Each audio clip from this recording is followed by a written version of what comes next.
Assalamu alaikum wa rahmatullah. Ashhadu an la ilaha illallah wahdahu la sharika lahu wa ashhadu anna Muhammadan abduhu wa rasuluhu. أما بعد فأعوذ بالله من الشيطان الرجيم بسم الله الرحمن الرحيم الحمد لله رب العالمين الحمد لله رب العالمين الرحمن الرحيم مالك يوم الدين إياك نعبد وإياك نستعين اهدنا الصراط المستقيم صراط الذين أنعمت عليهم غير المغضوب عليهم ولا الضالين.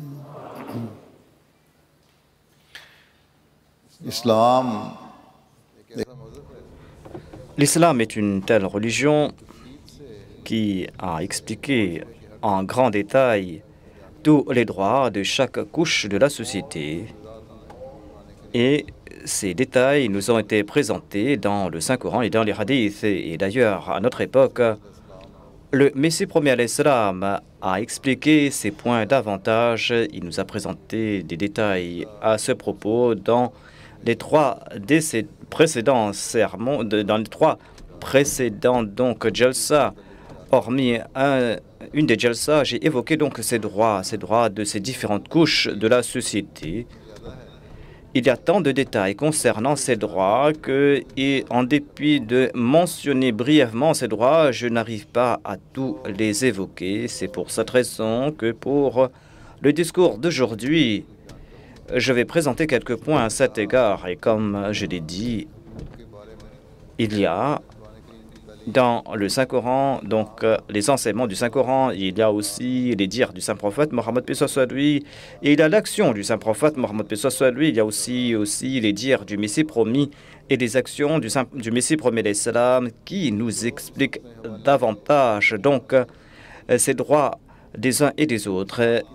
Aujourd'hui donc je présenterai donc ces enseignements. Les enseignements de l'Islam sont si beaux que si on les applique, si on applique ces enseignements, l'on pourra résoudre tous les problèmes du monde. L'année dernière, j'avais évoqué en détail les droits des femmes et j'ai reçu nombre de lettres à cet égard et j'ai dû donc répondre à cela dans différentes rencontres et j'ai dû donc aussi... Il y a des non-musulmans qui ont dit aux Ahmadis ailleurs que nous ne savions pas que l'islam a aussi garanti les droits de la femme dans un si grand détail. Nous croyons que l'islam n'accordait aucun droit aux femmes, que l'islam usurpait les droits des femmes. Ainsi donc les beaux enseignements de l'islam, lorsqu'on présente ces beaux enseignements de l'islam aux autres, eh bien ils sont contraints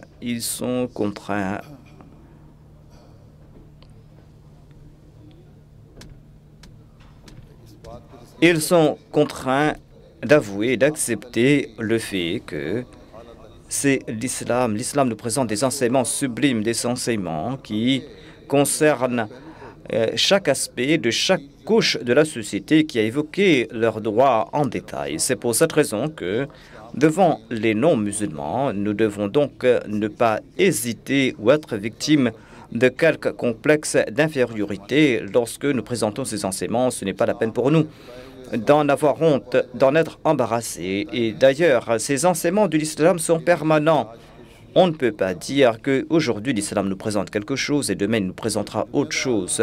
Tandis que les gens de ce bas monde, eh bien, au nom des droits des uns et des autres, eh bien, ils réfléchissent profondément et Et après avoir réfléchi, après avoir médité à cet égard, il nous présente des lois et après quelque temps, on trouve telle lacune dans cette loi. Et c'est ainsi qu'il commence à critiquer ces lois, c'est-à-dire qu'il y a tant d'extrêmes dans ces droits, tant et si bien que tant que le mal de ces lois est plus grand donc que le bien que nous présentent ces droits. Donc, c'est ainsi qu'aujourd'hui, il est important pour nous donc de guider les gens concernant ces droits et de démontrer comment l'on peut garantir les droits des uns et des autres et jeter les bases de l'amour et de la réconciliation. Mais l'on doit aussi se souvenir de ce point, notamment que ces droits, nous pourrons les établir, nous pourrons les garantir dans la réalité lorsque nous aurons la certitude qu'il existe un être supérieur qui scrute chacune de nos actions, qui fait le compte de chacune de nos actions, et si nous ne suivons pas ces principes, eh bien, nous aurons des comptes à lui rendre.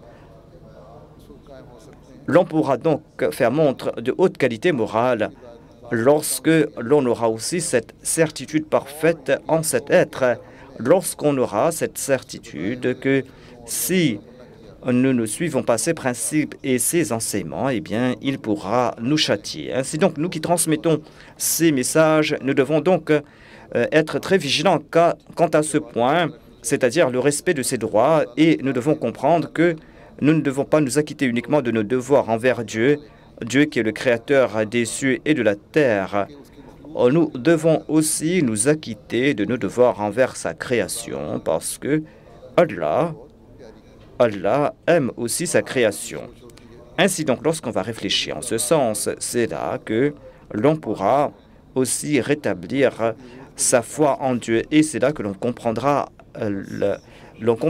la nécessité de la religion. Ainsi donc, nous sommes chanceux. Nous sommes chanceux qu'après avoir accepté l'islam, après avoir nourri cette certitude en nous, eh bien, nous sommes en train de faire des efforts pour suivre ces préceptes et nous sommes en train de faire des efforts pour embellir notre vie ici-bas et dans l'au-delà. Ainsi donc, le croyant doit mener sa vie en accord aux préceptes de l'islam et il doit tenter de s'acquitter de ses devoirs envers chaque couche de la société. J'ai évoqué les droits de 21 entités de la société. Je vais donc évoquer ces points et nous devons traduire cela dans la pratique. C'est là que nous pourrons donc produire ou générer cette société belle que Dieu souhaite de notre part.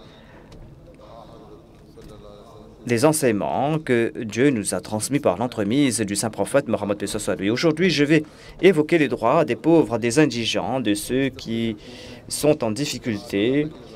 Cela concerne donc les droits de... Et ceci va aussi garantir, donc en respectant ces droits, l'on va garantir les droits, l'on va donc établir la paix dans ce monde. Je vais présenter quelques versets du Saint-Coran. Allah déclare « Innama sadaqatu lil fuqara wal masakin wal amilina alayha wal mu'allafati qulubuhum wa fi riqab wal gharimina wa fi sabilillahi wa ibn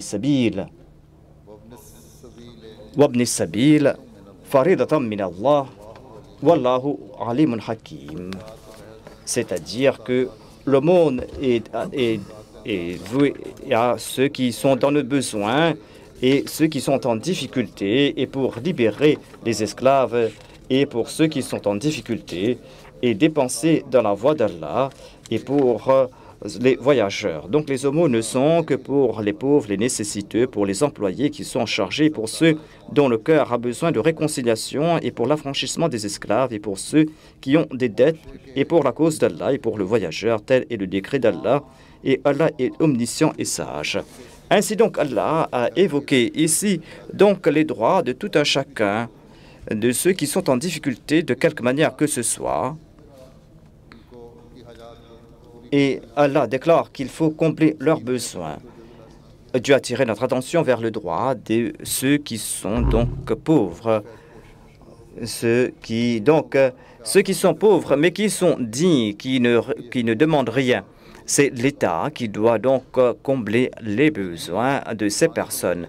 Il ne faut pas attendre que ces gens demandent pour leur donner. Il faudra que l'État donc subvienne à leurs besoins. Il faut qu'il y ait en place un tel système. Un système qui va donc analyser donc quels sont les besoins. Il y a aussi donc le fait de libérer donc les esclaves. Il faut aussi se soucier de ses frères. Il faut dépenser sur ses frères. Il y a certains prisonniers qui sont en prison pour une longue durée pour des crimes mineurs. Et la Jamaat fait des efforts donc pour les aider. Et ces gens-là, ces prisonniers-là, donc sont touchés par cette aide. Et cela les pousse vers l'islam. Ainsi donc, ce verset attire notre attention concernant les droits de tout un chacun. Suite à la déclare.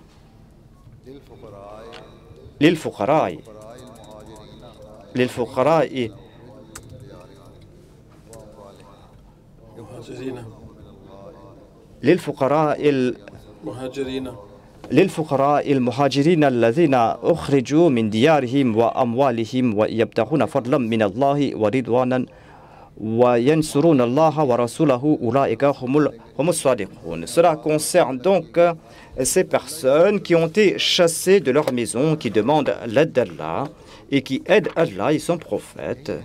Ce sont ces gens-là donc qui sont véridiques. C'est-à-dire des personnes qui ont été persécutées pour quelque raison que ce soit, qui ont été persécutées en raison de leur religion et qui ont été chassées de leur maison. Donc il est dit dans ce verset, il faut que ces réfugiés qui sont pauvres, qui ont été chassés de leurs habitations, de leurs biens, alors qu'ils recherchaient quelle grâce et plaisir de la part d'Allah, qu'ils aidaient Allah et son messager. Ce sont ces personnes-là donc qui méritent l'aide. Ensuite, je vais citer certains hadiths qui évoquent les droits des uns et des autres, les droits des indigents, des pauvres. Il y a Saad bin Abi Waqqas qui a compris donc qu'il était dans une meilleure condition que les autres compagnons. Et le saint prophète, paix sur lui, lui a déclaré que ce sont les pauvres qui t'aident, ce sont tes pauvres qui sont la source de tes biens. C'est-à-dire cette couche pauvres de la société t'aident, sont en train de te servir. Ils travaillent pour toi et ce sont les personnes aisées comme toi qui en profitent. Ainsi donc, tu dois être vigilant concernant leurs besoins, leurs nécessités et tu dois aussi donc les récompenser, leur payer leur salaire afin qu'ils ne soient pas victimes de frustration. Aujourd'hui, dans ce monde, il y a des grèves ici et là, il y a des troubles ici et là dans la société et les gens font du bruit parce qu'ils disent que voilà, nous n'avons pas de salaire, nous n'avons pas de salaire approprié. Il y a des médecins qui sont en grève ici, il y a d'autres personnes, d'autres professionnels qui sont en grève pour des questions de salaire. Ensuite, il y a des révolutions dans le monde et il y a un État qui vient, il y a aussi donc des coups d'État par l'armée. Tout cela parce que ces gens qui sont au pouvoir ne s'acquittent pas de leurs devoirs envers les gens de la société et les riches, quant à eux, sont en train de remplir leurs coffres. Le saint prophète Mohammed, lui, aidait les pauvres et il poussait les gens donc à subvenir aux besoins des indigents. Abdullah bin Omar déclare que Omar avait donc des terres à Khaybar. Et le saint prophète Mohammed, il est venu voir le saint prophète, lui, il a dit au saint prophète, il en a informé le saint prophète. Et le saint prophète a dit que tu peux offrir cette terre en aumône. Et c'est ainsi que Omar a il a confié donc cette terre, ou a dédié cette terre pour aider les pauvres, les indigents, les voyageurs et ceux qui sont en difficulté. Ensuite, le saint prophète Mohammed lui a dit à Abu Huraira qui rapporte que le saint prophète Mohammed lui a déclaré que vous devez faire celui qui aide la veuve et l'orphelin est comme celui qui fait le djihad dans la voie de Dieu. Celui qui sert la veuve et l'orphelin, qui est celui qui tente d'aider la veuve et l'orphelin est comme celui qui fait le djihad dans la voie d'Allah. Le rapporteur déclare, et je pense, dit-il, que le saint prophète a déclaré qu'il est comme celui qui est un adorateur de Dieu, il est comme celui qui jeûne sans délaisser son jeûne. Tel est le statut de cette personne-là. Abu Huraira déclare que le saint prophète Mohammed lui a déclaré: le pauvre n'est pas celui qui possède une date, deux dates ou qui arrive à consommer une bouchée de manger ici et là, ou qui demande une date ou une date qui demande une bouchée à manger. Le pauvre est celui qui ne demande rien à personne et que les gens ne croient pas ou ne pensent pas que cette personne-là est dans le besoin. Les gens ne pensent pas ou ne croient pas que cette personne est dans le besoin, tout comme il est dit dans ce verset. Et donc, il est important de subvenir aux besoins de ceux qui sont en difficulté. Il ne faut pas attendre que l'autre demande. Et l'État doit être vigilant à cet égard. Et ce hadith explique ce point davantage. C'est-à-dire qu'il faut chercher ces gens qui sont dans le besoin.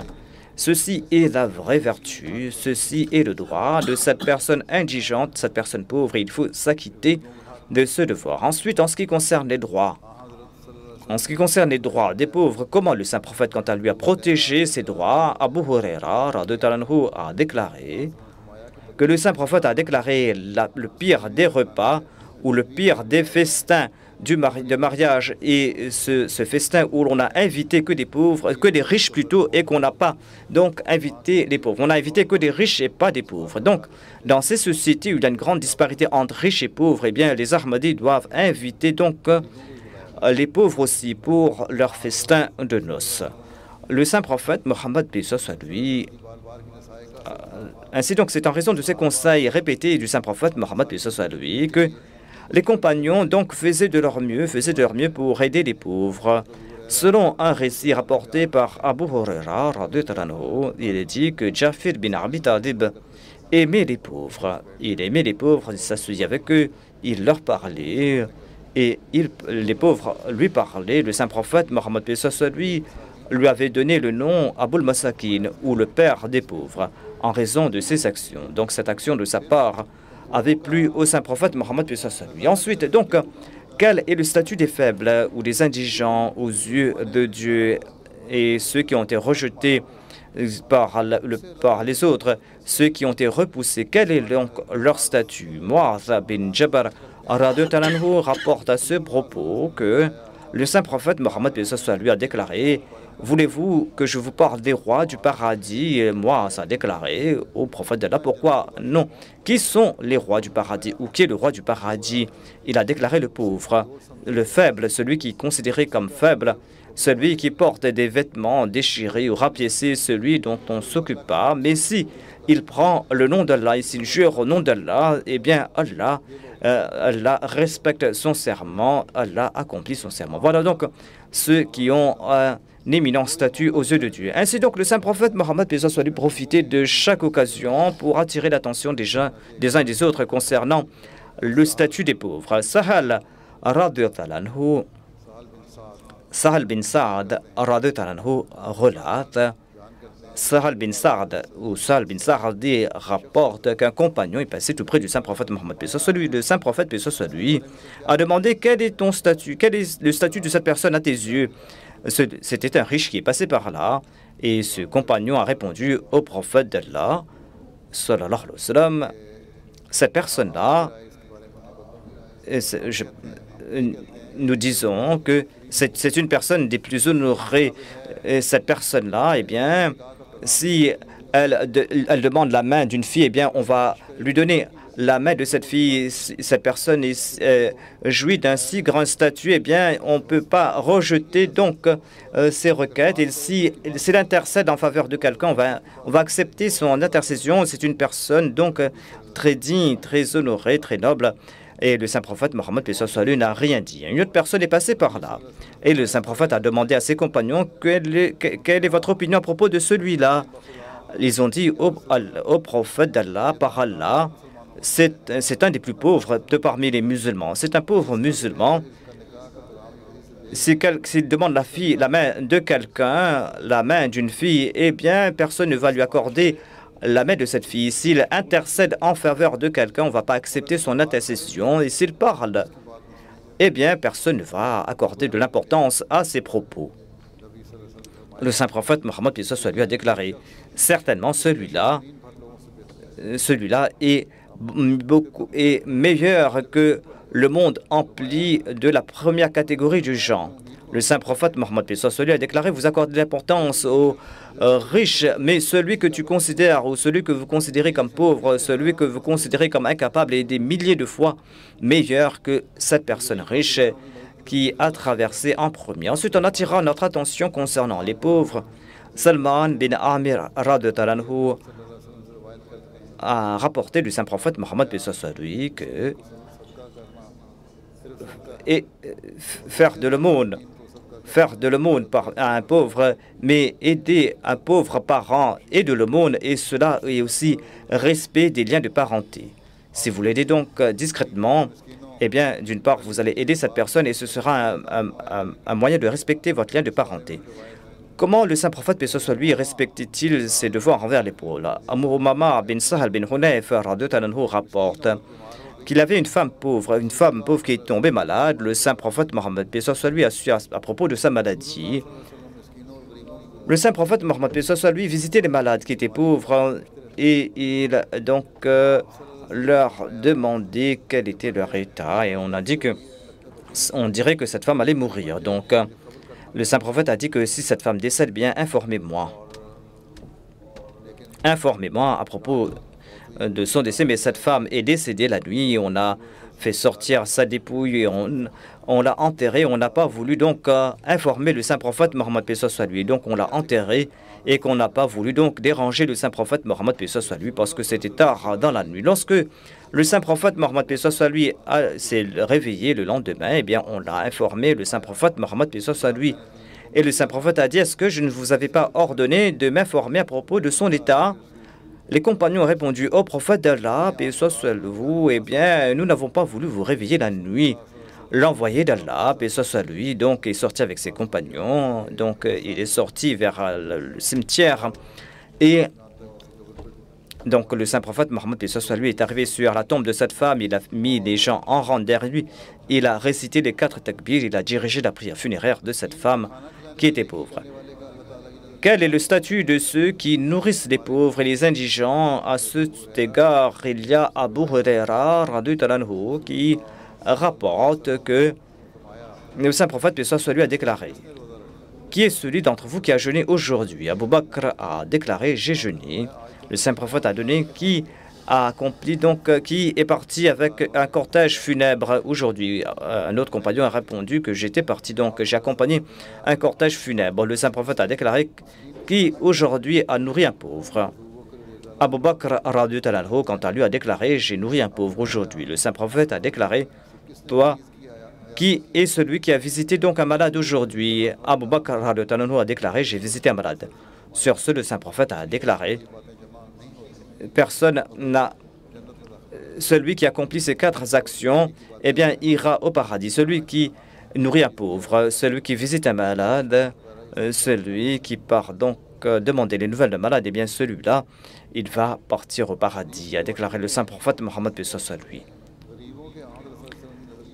Quel était donc le statut des pauvres à la lumière? Quel était donc le statut des pauvres selon les hadiths? Hadrat Muslim Maud, dans son introduction à l'étude du Saint-Coran, a évoqué cela. Il a déclaré une fois le saint prophète Mohammed paix soit lui était donc avec certains compagnons qui étaient pauvres et qui étaient auparavant des esclaves. Ils étaient donc des esclaves naguère. Abu Sufyan est passé par là et ils ont donc évoqué la victoire de l'islam devant Abu Sufyan. Donc l'islam avait déjà remporté la victoire. Abu Bakr a entendu tout cela.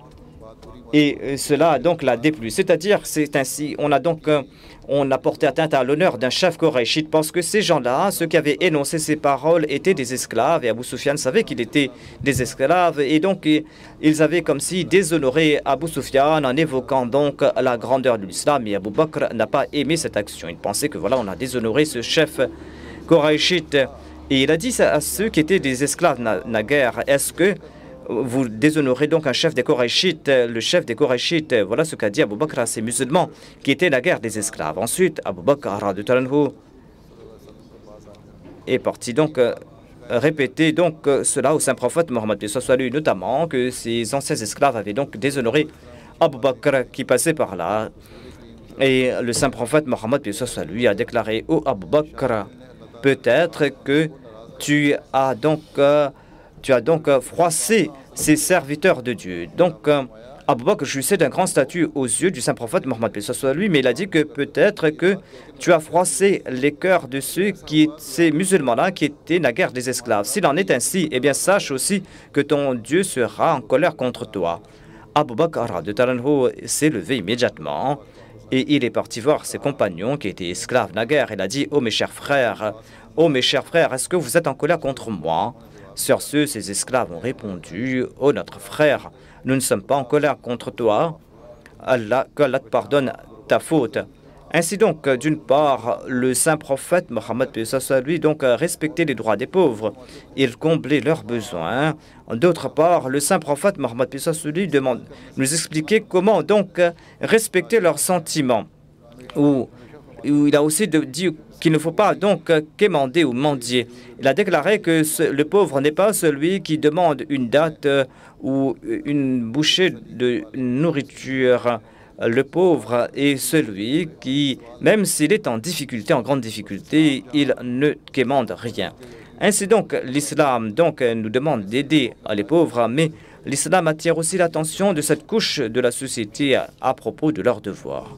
C'est pour cette raison qu'il avait une fois le saint prophète qui est venu donc demander quelque chose au saint prophète. Le saint prophète lui a demandé: qu'as-tu apporté? Il a apporté donc une assiette ou quelque chose, ou un autre objet. Il a dit: va et vend ces objets. Il a vendu cela pour 2 dirhams. Il a déclaré: achète de la nourriture pour 1 dirham. Et pour 1 dirham, va chercher une hache et va couper du bois. Et c'est ainsi que le saint prophète Mohammed lui l'a poussé à lancer une affaire. Et c'est ainsi donc qu'il a donc pu avoir un revenu afin qu'il ne se contente pas de mendier. Il avait une femme qui est devenue Aïcha et cette femme était accompagnée de 2 filles, donc de 2 de ses filles. Et nous n'avions qu'une date à la maison, dit Aïcha de Talanha, et j'ai offert cette date à cette femme. Cette femme-là a divisé la date en 2 et a offert chaque moitié à ses filles et ensuite elle est partie. Lorsque le saint prophète, paix soit lui, est rentré, j'ai informé le saint prophète à ce propos. Et le saint prophète Mohammed lui a déclaré que dans cette maison de pauvres, il n'y a que des filles et qu'on traite bien ces filles. Dans ce foyer-là, eh bien, au jour de la résurrection, Dieu va protéger ces gens-là du châtiment de l'enfer. Et le saint prophète a déclaré que cette femme va mériter le paradis en raison de son action. C'est ainsi que le saint prophète a donc honoré les actions de ces personnes pauvres. Il y avait donc un compagnon qui évoquait donc sa supériorité. Le saint prophète a dit, c'est un hadith que j'ai évoqué dans le passé, il a déclaré que tu as donc tous ces biens, tu as toute cette richesse, est-ce que tu as reçu cela à travers tes forces, à travers ta force? Non, certainement pas. Il n'en est pas ainsi. Tu as reçu cela à travers donc la force des pauvres, à travers la force du peuple. C'est à travers eux que tu as reçu cela. Ainsi donc, les actions des compagnons. Les compagnons donc aidaient les pauvres. Comment est-ce qu'ils servaient les pauvres? Selon un récit, Omar Aradu Talanho était donc visiter une femme pauvre ou porter la voir une femme pauvre qui était aveugle. Il lui a porté de l'eau et lorsque il est parti chez elle, et Omar a su que quelqu'un d'autre est passé avant lui et qui a accompli donc toutes les tâches de cette femme. Et il est parti à la va-vite la deuxième fois afin que cette personne ne vienne pas en premier. Et Omar s'est caché et il a constaté que c'était Abu Bakr de Talanho qui venait aider cette vieille femme. Et il était le calife à l'époque. Et sur ce, Omar a déclaré: par Allah, seul Abu Bakr pourra accomplir pareille action. Selon un autre récit, où l'on trouve mention donc de l'aumône de Omar, il y a un affaire qui est rapporté de Ibn Omar que Omar, à l'époque du saint prophète Mohammed lui, avait donc offert ses biens en aumône, on appelle ces biens ou cette terre Thama. C'était un verger donc de dattier et Omar a déclaré que j'ai cette terre et c'est une très bonne terre, a dit Omar, et je souhaite donc offrir cette terre ou ce verger en aumône. Le saint prophète, paix soit lui, a déclaré, eh bien, on peut accepter cette partie en aumône afin que l'on ne peut pas le vendre, ni le léguer en héritage, ni offrir cette terre. Mais on va utiliser donc cette terre sera entre les mains de l'État afin que l'État use de des récoltes pour faire de l'aumône. Ainsi donc, Omar a offert cette terre et on a utilisé donc l'aumône de cette terre qui venait de cette terre pour libérer les esclaves et pour aider donc les pauvres, les indigents et celui qui en sera responsable, celui qui sera responsable de cette terre pourra donc en user à bon escient, c'est-à-dire celui qui va donc s'occuper de ce jardin, de cette propriété, donc pourra donc en percevoir un salaire et il pourra donc en profiter donc à bon escient, où il pourra donc offrir des fruits de ce jardin à ses proches, mais il ne pourra pas donc utiliser des fruits ou des récoltes de ce jardin pour donc avoir son capital. Il y avait quelqu'un, donc un riche qui avait frappé un pauvre par arrogance, mais Omar a déclaré que je vais lui accorder son droit. On trouve Hadrat Muslim Maud a expliqué cela. Il déclare qu'il y a cet incident très connu à propos de Omar. Certes, Omar a souffert par la suite, mais il ne s'en est pas soucié. Et d'ailleurs, il a donc établi les droits, l'égalité des droits. Cet incident est comme suit. Lorsqu'il y avait Jabala qui était un grand chef chrétien d'une tribu. Lorsque les musulmans ont lancé des attaques contre la Syrie, eh bien lui et sa tribu ont accepté l'islam et ils sont partis pour accomplir le Hajj. Et il y avait une grande foule. Et par hasard, il y avait un musulman qui a écrasé le pied de ce chef arabe.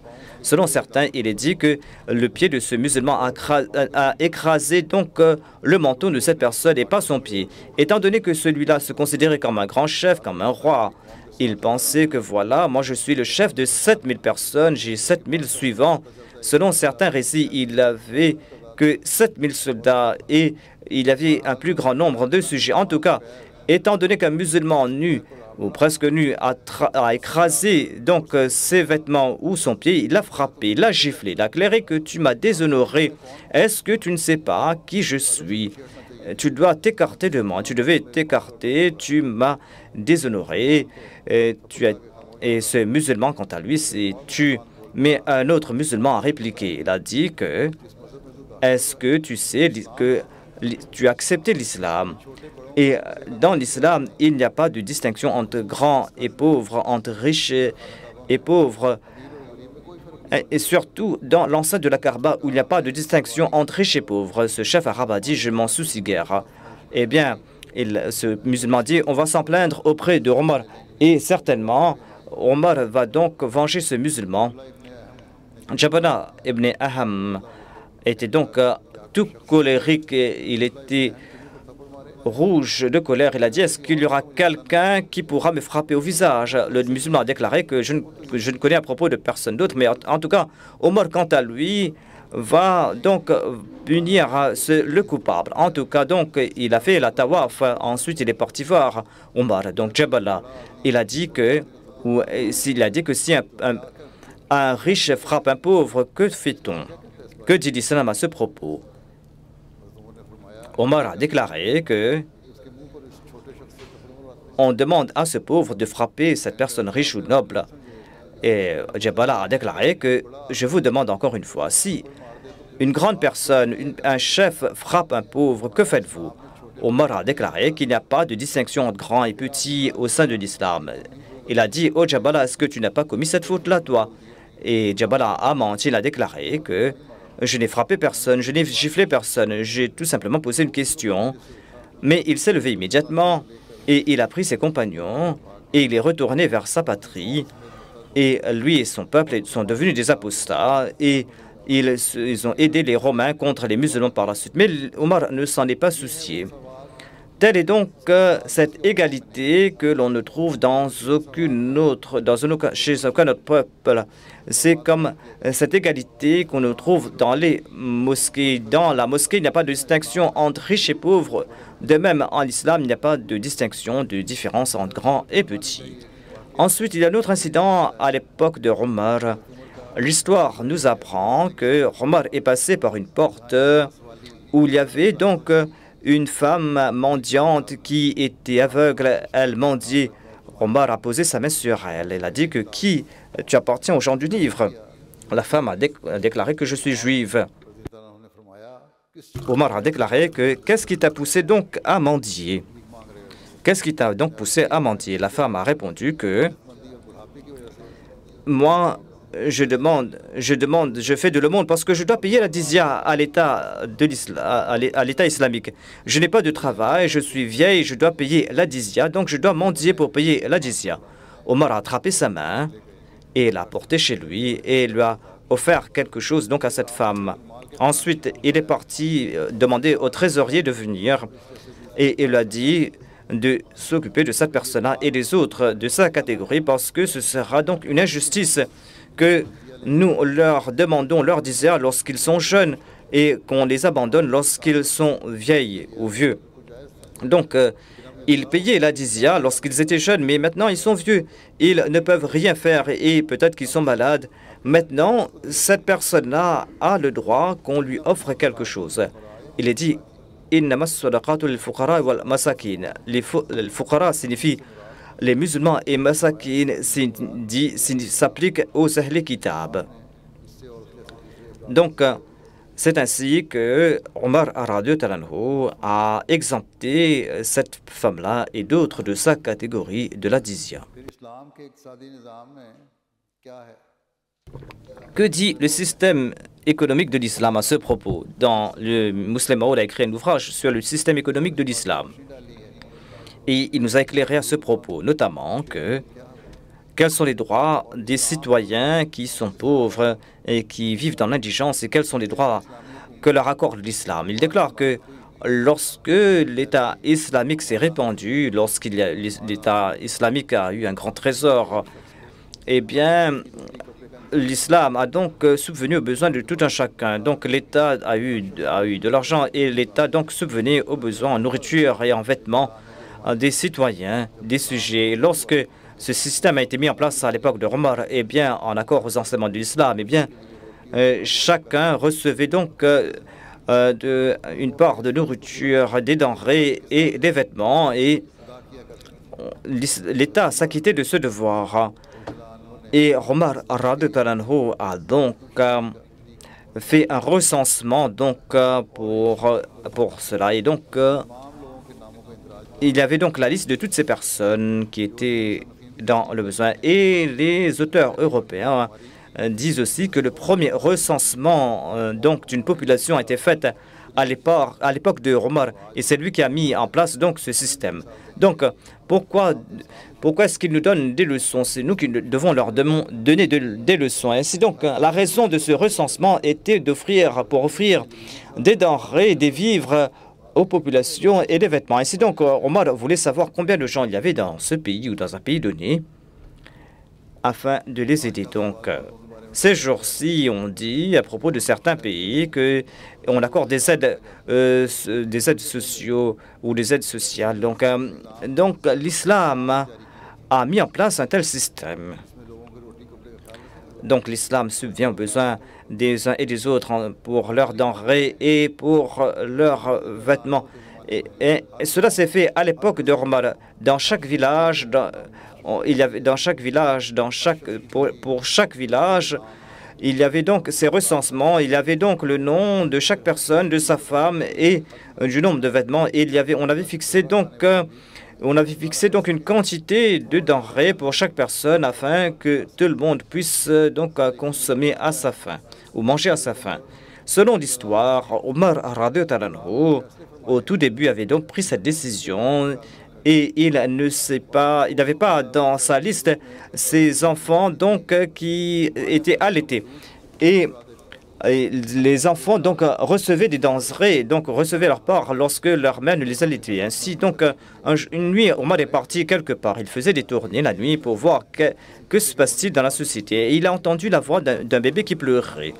Omar s'est arrêté là, mais l'enfant n'a cessé de pleurer et sa mère l'a frappé, l'a giflé afin que l'enfant dorme. Il était très tard et Omar est entré dans cette tente et a dit à cette femme, « Pourquoi est-ce que tu ne donnes pas du lait à cet enfant? Cet enfant pleure depuis longtemps. » La femme a déclaré que vous ne savez pas. Cette femme n'avait pas reconnu Omar. Et cette femme a répondu, « Est-ce que tu ne sais pas ce qu'a fait Omar ?» Omar a dit que l'enfant qui est allaité ne va pas recevoir des denrées. Et nous sommes pauvres, nous arrivons à peine à joindre les deux bouts. Et moi, je n'allaite plus cet enfant afin de recevoir des denrées de l'État. Ainsi donc, c'est Omar qui est injuste et qui a mis en place cette loi. C'est ainsi que Omar est parti tout de suite. Il est parti immédiatement. Et il ne cessait de se lamenter. Il disait, oh Omar, qu'est-ce que tu as fait? Combien d'enfants arabes as-tu cessé de faire allaiter? Et maintenant, tu es responsable de ce grand péché. Et il est parti dans le magasin donc de l'État. Il a ouvert la porte. Il a pris donc un sac de farine. Quelqu'un a dit que laissez-moi porter ce sac de farine pour vous. Omar a déclaré, non, c'est moi qui ai commis une faute.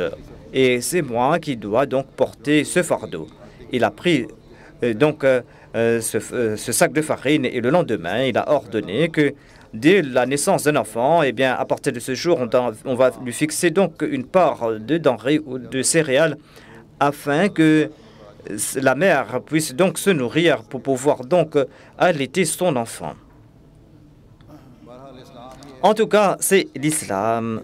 C'est l'islam qui a établi des droits. Donc, selon l'islam, chaque individu donc doit recevoir donc un logement, des denrées, de la nourriture et des vêtements de la part de l'État. Mais les autres ont suivi cette pratique. Mais malheureusement, ce sont les pays musulmans qui ne s'acquittent pas de ce devoir, hormis quelques pays musulmans. S'ils le font, eh bien, ces pays musulmans seront transformés. Les gens auront donc seront poussés à faire des efforts, vont travailler dur donc, et il n'y aura plus de frustration dans la société. Il n'y aura plus de grève. Et les gens ne vont plus se plaindre. Les gens ne vont plus se rebeller contre l'État. Ne vont plus manifester donc contre l'État. En tout cas, que les États le fassent ou pas,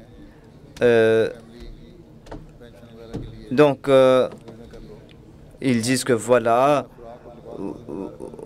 c'est l'État.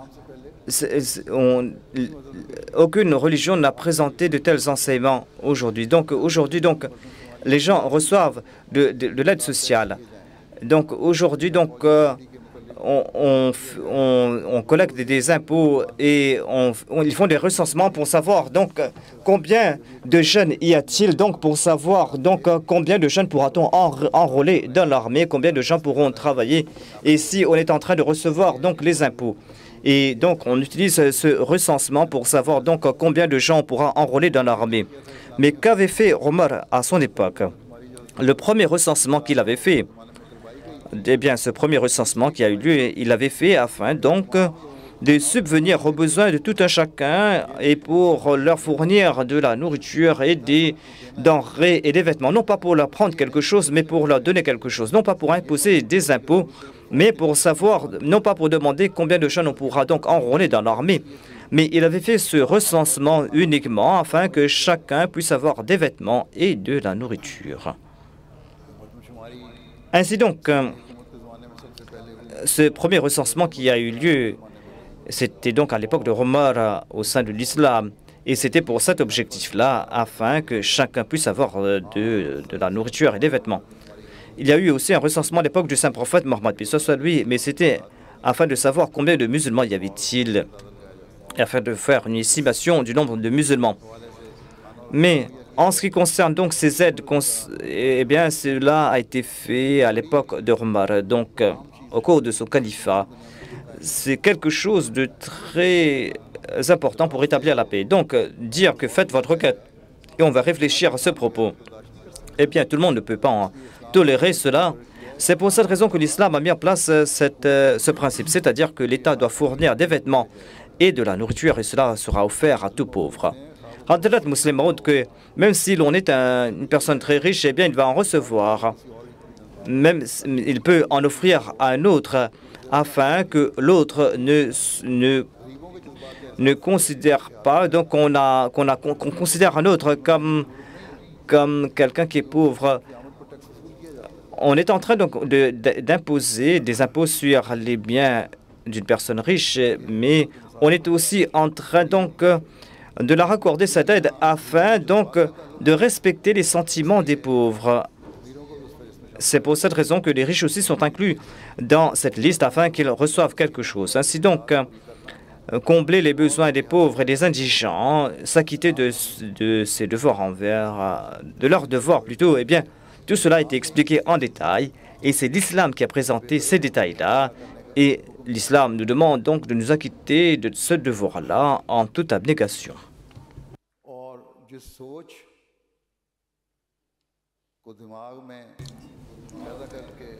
L'islam a voulu donc faire naître donc ces sentiments et c'est cela qui sera le garant de la paix et de la sécurité dans le monde.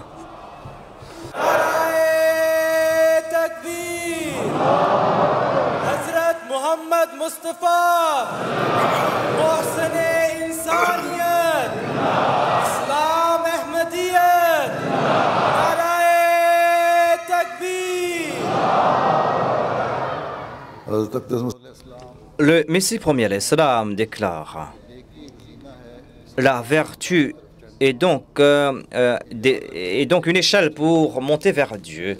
Mais c'est quoi la vertu? Satan est là à l'affût et pour égarer les gens, par exemple, s'il y a du pain qui a été préparé le matin et bien qu'il y a du pain rassis le lendemain matin, au moment où quelqu'un frappe à la porte comme un indigent pour quémander quelque chose, lorsqu'on est en train de consommer donc un mets succulent, eh bien, on dit que voilà, offrez ce pain rassis à ce pauvre. On a devant soi donc un repas tout frais qui a été préparé, là, tout chaud. Eh bien, le maître de la maison va dire que voilà, offrez-lui ce pain rassis. Offrez ce pain rassis à ce mendiant-là. Le Messie premier déclare, est-ce que cela est un acte de vertu? Le pain rassis sera toujours là, certes. Eh bien, pourquoi donc, si on a donc un repas succulent devant soi, pourquoi va-t-on consommer ce pain rassis? Allah déclare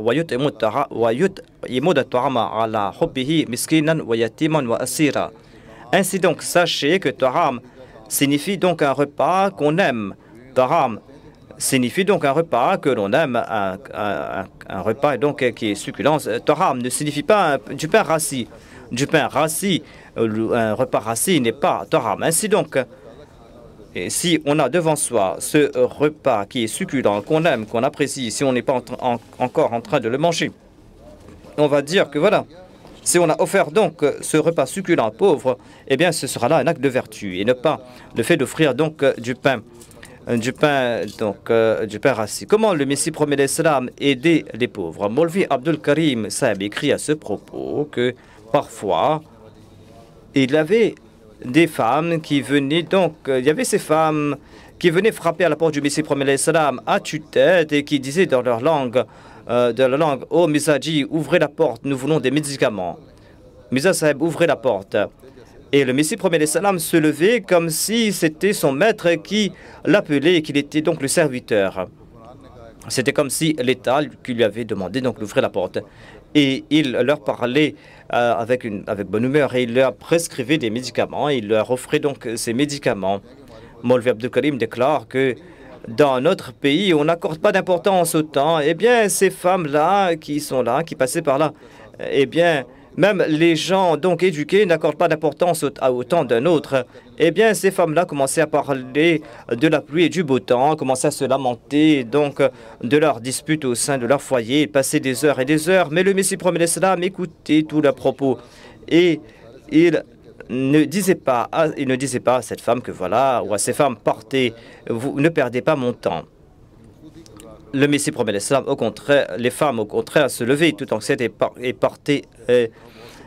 Il y avait une fois un grand nombre de ces femmes qui sont venues avec leurs enfants, donc pour se faire traiter, pour se faire soigner. Maulvi Abdul Karim déclare que moi,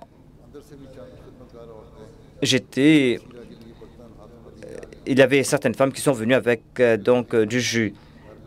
Il y avait d'autres qui étaient à l'intérieur peut-être, ou ils ont dit que venez. Donc elles sont venues avec des flacons. Le Messie promet l'islam devait écrire un grand article et il devait le faire rapidement. Maulvi Sab déclare que je suis venu, j'étais passé par là et je voyais que le Messie promet l'islam se tenait tout droit. C'était comme si c'était comme un Européen qui se tenait tout droit pour son service. Et il avait ouvert devant lui 3-4 boîtes et il avait devant lui des petites fioles et il remplissait ses fioles et ses flacons. Et pendant 3 heures, cela n'a cessé. Il y avait donc cet hôpital qu'il avait ouvert, donc on dirait. J'ai dit au Messie promet l'islam, eh bien, vous êtes en train de perdre votre temps, ils vont perdre votre temps au Messie. Mais regardez comment le Messie promet l'islam a répondu. Il a déclaré que ceci est une tâche religieuse, ce sont des pauvres. Il n'y a pas d'hôpital ici. Et moi, je suis toujours prêt à les aider et je fais venir des médicaments européens, des médicaments grecs aussi pour aider ces gens-là. Il a déclaré que c'est une tâche qui apporte de grandes récompenses. Le croyant ne doit pas être négligent à cet égard. Il est dit dans la biographie du Messie promet l'islam qu'une fois, c'était la nuit, après la prière de Maghrib, donc il y a eu donc des gens qui étaient venus de l'extérieur. Par exemple, ils étaient autour du Messie promet l'islam et ils voulaient donc se rapprocher du Messie promet l'islam. Et c'était en majorité des gens des villages, des villageois, des paysans. Et il y avait un grand nombre de gens. L'espace était exigu, il y avait des gens. Donc, quelqu'un a annoncé qu'on les gens devaient reculer et qu'on est en train de tourmenter le Messie promet l'islam et qu'on devait s'écarter, on devait lui faire de la place. Le Messie promet l'islam a déclaré que ne dites à personne de s'écarter. Laissez venir, parce que ces gens viennent avec sincérité, avec amour. Ils ont parcouru des centaines de kilomètres tout simplement pour venir donc profiter de ma compagnie et pour profiter de ma compagnie pendant quelques minutes pour pouvoir me rencontrer. Et c'est Dieu qui m'a déclaré, Dieu s'est adressé à moi et Dieu a dit à leur propos dans une révélation, voilà, c'est-à-dire que cela s'applique qu'à des pauvres, a dit le Messie promet l'islam, c'est-à-dire à ces personnes dont les vêtements sont sales. Tu ne dois pas te fatiguer de ces personnes-là.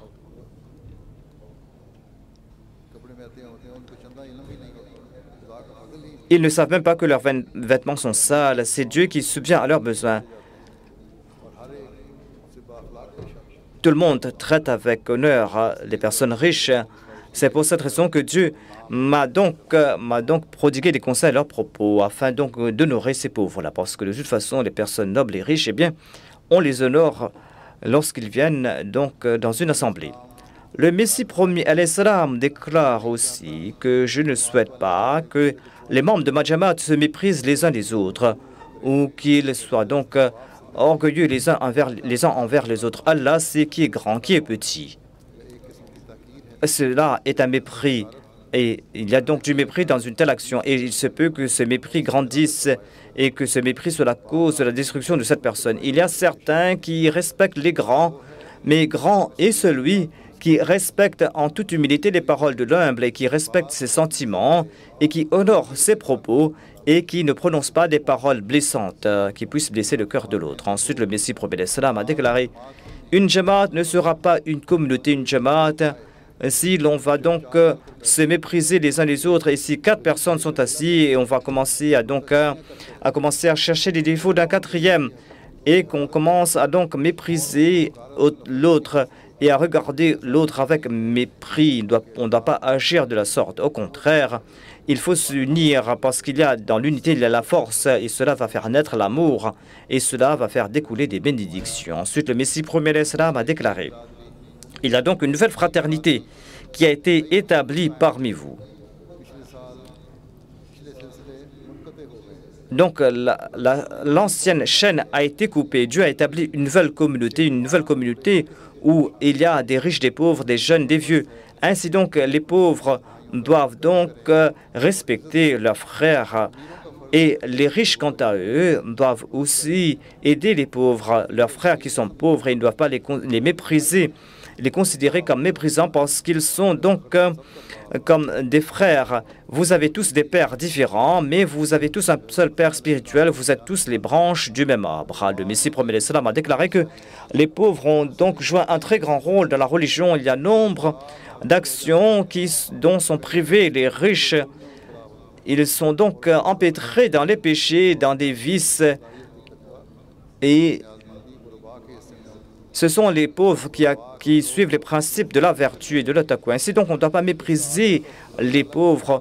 On doit donc comprendre que ce sont les pauvres qui reçoivent une grande part des biens de la part de Dieu. Il y a deux types de droits, les droits de Dieu et les droits des serviteurs de Dieu. Les droits de Dieu, parmi les droits de Dieu, donc les riches n'arrivent pas à respecter les droits de Dieu en raison de leur orgueil, par exemple, ils doivent se mettre debout à côté d'un pauvre à l'heure de la prière et cela les déplaît. Ils ne veulent pas donc que ce pauvre se tienne à côté d'eux lors de la sola. Et c'est ainsi qu'ils sont privés de leur droit, du droit de Dieu. Parce que la mosquée est la maison d'un pauvre et ces riches ne veulent pas entrer dans ces mosquées. Il est dit que dans certaines grandes mosquées, il y a donc une partie séparée donc pour les riches. C'est dans les pays arabes. Donc il ne doit pas y avoir de telles distinctions. Il en est de même de ces droits, des droits donc des autres. Et les pauvres sont toujours prêts à aider. Ils peuvent masser les pieds des autres, ils peuvent apporter de l'eau, ils peuvent laver les vêtements, ils peuvent aussi, si on lui demande de jeter des excréments, ils peuvent le faire. Cela ne le blesse pas, mais le riche, quant à lui, n'est pas prêt à le faire. Et c'est ainsi qu'il est privé de ces actions-là. Ainsi donc, la richesse prive donc une personne de l'accomplissement de grandes œuvres. C'est pour cette raison qu'il est dit dans les hadiths que les masakin, les pauvres, ont entré au paradis 500 ans avant les riches.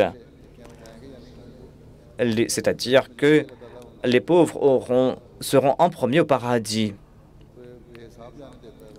Et Dieu les laisse entrer au paradis sans leur demander des comptes. Qu'Allah nous accorde la possibilité d'éviter toute forme d'arrogance et d'orgueil et que nous puissions donc nous acquitter de nos devoirs envers les pauvres et les indigents et que partout au sein de la Jamaat, il y ait cette société. Dans chaque pays, il y a une telle société où l'on suit les véritables enseignements de l'islam. Dans vos prières, priez pour les pauvres, les indigents, pour les prisonniers, pour les familles des shuhada. Nous allons prier donc pour eux. Toutes ces personnes, priez pour vous aussi. Priez pour qu'Allah fasse que nous puissions grandir dans notre foi, dans notre conviction, et que dans ces pays où l'on est en train de tourmenter, de persécuter les Ahmadis, et qu'Allah libère donc ces musulmans. On est en train d'usurper les droits de ces personnes-là. Qu'Allah fasse que l'on puisse donc prier pour ces personnes-là, prier pour que le monde soit protégé de la destruction. Qu'Allah accorde sa miséricorde à l'humanité tout entière et que tout le monde puisse reconnaître Dieu. Maintenant, nous allons prier. Doua.